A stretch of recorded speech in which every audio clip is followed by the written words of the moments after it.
বিপিএলে শুরু হচ্ছে চট্টগ্রাম পর্ব। সাগরিকায় বৃহস্পতিবার দিনের প্রথম ম্যাচে ঢাকার বিপক্ষে লড়বে ফরচুন বরিশাল।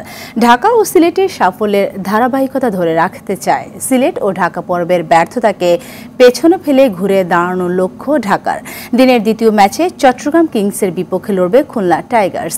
এদিকে বিসিবির সভাপতির সাথে বৈঠকের পরও দুর্বার রাজশাহীর ক্রিকেটারদের পারিশ্রমিক ইস্যুর সমাধান হয়নি। তবে বোর্ডের সভাপতির আশ্বাসে অনুশীলনে ফিরছে ক্রিকেটাররা। চট্টগ্রাম থেকে ইমরুল কায়েস মিঠুর ক্যামেরায় বিস্তারিত জানাচ্ছেন মাহফুজুল ইসলাম।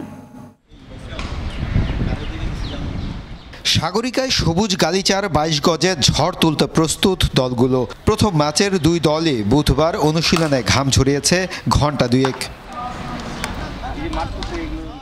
নেটের রিশাদ মুশফিক তামিমরা ছিলেন সাবলীল। নেটের উইকেটে তামিমদের উইলোর এই সাবলীলতাই বলে দেয় কেমন হতে যাচ্ছে সাগরিকার উইকেট। মিজানুর রহমান বাবুল জানালেন, একটি ট্রু ব্যাটিং উইকেটে হতে যাচ্ছে চট্টগ্রাম পর্ব। তবে দলটির ভাবনায় ডেথ ওভার নিয়ে। ডেথ ওভারটাই আমাদের নিয়ে চিন্তিত, মানে পেস বোলিং বা বোলিং ইউনিটটা, এই জায়গাটা নিয়ে আমরা কাজ করছি। উইকেট দেখতে খুবই ভালো এবং আমার কাছে মনে হয়েছে যে ব্যাটিংটাই এখানে বেশি, ব্যাটসম্যানরা বেশি স্বাচ্ছন্দ্য বোধ করবে ব্যাটিং করতে। ঢাকার সেশনে সব ক্রিকেটারই ছিল ফুরফুরে মেজাজে। সিলেটে লিটনের সঙ্গে রেকর্ড পার্টনারশিপ গড়ে ইতিহাস গড়া তামিম বলছেন, টুর্নামেন্টে টিকে থাকার মিশন নিয়েই তাদের চট্টগ্রাম পর্ব শুরু হচ্ছে। ম্যাচ বাই ম্যাচ এগোনোর চিন্তা আমাদের।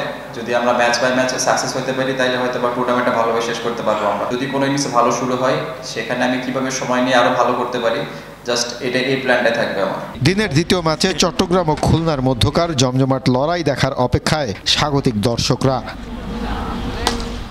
চট্টগ্রামের সাগরিকার এই ব্যাটিং সহায়ক উইকেট নিয়ে কত আলোচনা।